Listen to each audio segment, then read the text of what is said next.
We're with Ed Foxall as he gets ready to put in the final days of his time. And Ed, of course, not too awfully long ago, we had a chance to sit down as you celebrated your 45th anniversary with the company, and just a young man out of the service looking for a job. Yeah, that is right, Harold. And it's been a long time ago. 45 years. I started on my birthday, as a matter of fact, 45 years ago. So that was February. So you guys put together something there for me being here 45 years. Now I am retiring and hitting the road or something. I'm not sure exactly what. Going fishing, play a little golf, and I'm gonna miss you guys and gals, and probably a little.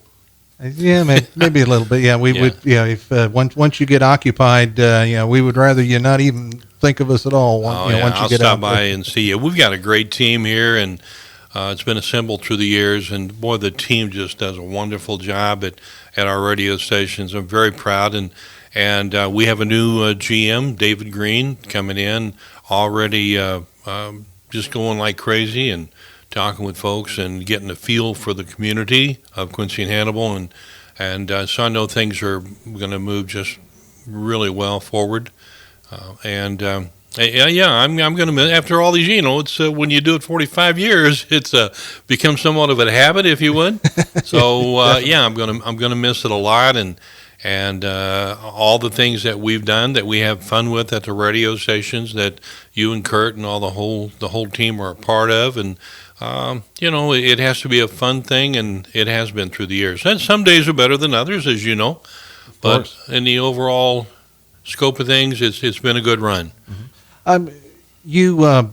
As I say, you had mentioned in our earlier conversation about the kind of generally the circumstances that you came here in the first place. I mean, when you got out of the service, went looking around for a job. I mean, you didn't come out saying, I want to be in radio. Well, back in the 8th grade, I think, we visited a radio station on a field trip, and I kind of like what I saw. I remember Ed Summers. You remember Ed? Well, maybe you don't. He was I've heard the name. Arkansas hillbilly. He was the engineer, and I took an interest in it. But then I went to Europe and spent a couple of years. Came back and I knew the radio station was looking for a sales representative, and I thought, that sounds kind of interesting.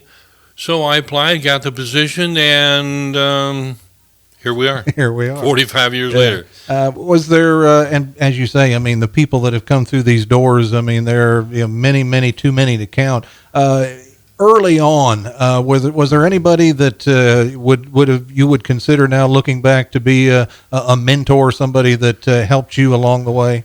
Well, Bud James, of course, he owned and operated Bick Broadcasting. He was he built Kick FM from the ground up, and you and he were co-workers when you first got here. Absolutely, that was in 1969, 70, and he was on the sales team here, and he branched off and invested some money and built Kick FM. It was KIDS then, and then became Kick FM. So I learned a great deal about radio from him. There's many people I've learned from, and just countless staff members that I picked up things from. You've been with the radio stations on and off for a whole bunch of years, and Kurt and is over in the corner video, and all the staff members. I've learned through the years that someone always has something good to offer if you're looking for it.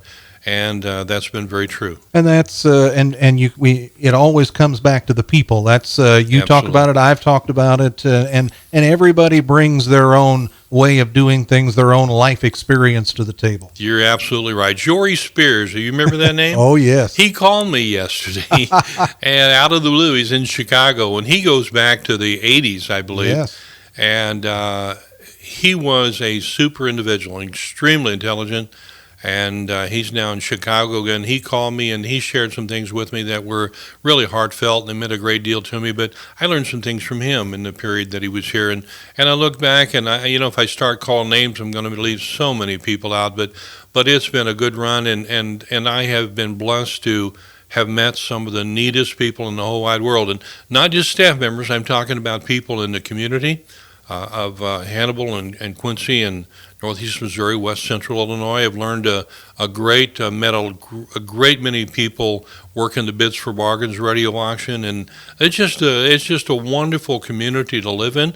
I know we have our negatives, but we have so many positives in this region, and people are the positives. It's been wonderful. Well, the people on the other end, that's why we do what we do. That's exactly right.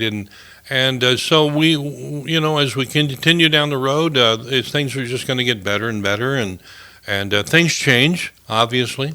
The changeover now, the technology that's here, is just growing by leaps and bounds, and my goodness, I'm wondering what it's going to look like 5 years from now, 10 years from now, with computers, information, and the digital and all that sort of thing. But I made mention in the Courier Post in the article they printed, Bev Dar and Mary Lou Montgomery and that staff there, and they're a good company, good solid company. We worked well with them through the years. WGEM, TAD, the Star Radio group stations. They've been very good competitors through the years. And as I look back, it's been a pleasure. Looking back, you're so busy competing that you didn't realize that you were making a lot of friends as you were going along. Mm-hmm.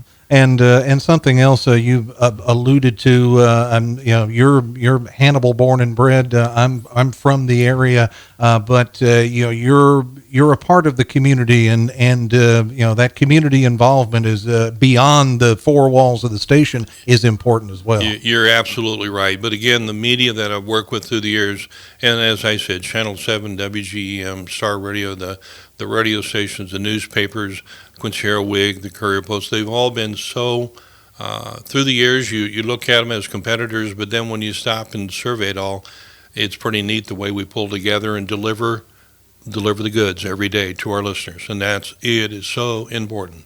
Mm-hmm. That's why terrestrial radio will always be. Yeah. Now, no matter what, I tell people that all the time. No matter what other technology might come around, they're tools to use. But when it comes to getting the word out, people are always going to turn to radio in some form or fashion. That's correct. And people tune into the radio station to hear the weather and the news and what's happened. I know you remember this. I decided years ago that we were going to move the time on one of our on the AM station. We're going to move the time of the obituaries, and boy, I tell you, that was a disaster. It was a disaster. That didn't work, and our listeners let us know it, that they were listening to the obituaries at a certain time every morning, and that's where we expected them to be, So you know what we did, and I know you were part of that, we put them back where they were. There you go. We listened and responded. But I just like to say a big thank you to all of our folks that listen, all of our team here, all of our team members, everyone's special and unique, and I just, as I ride off into the sunset, I just wish each one of you folks just all the best in the whole wide world. Ed Foxall, last day on the job officially is going to be the 14th. Yeah, it'll be next Wednesday, and I'll try to stay out of everybody's way, especially David Green, the new GM, and everybody else. So, but anyway, it's been a pleasure, and I'd be very remiss if I didn't say God has blessed me very richly. Yeah, he has blessed us all for being a part of this organization. Sure is. Yes, Ed Foxall with us this afternoon.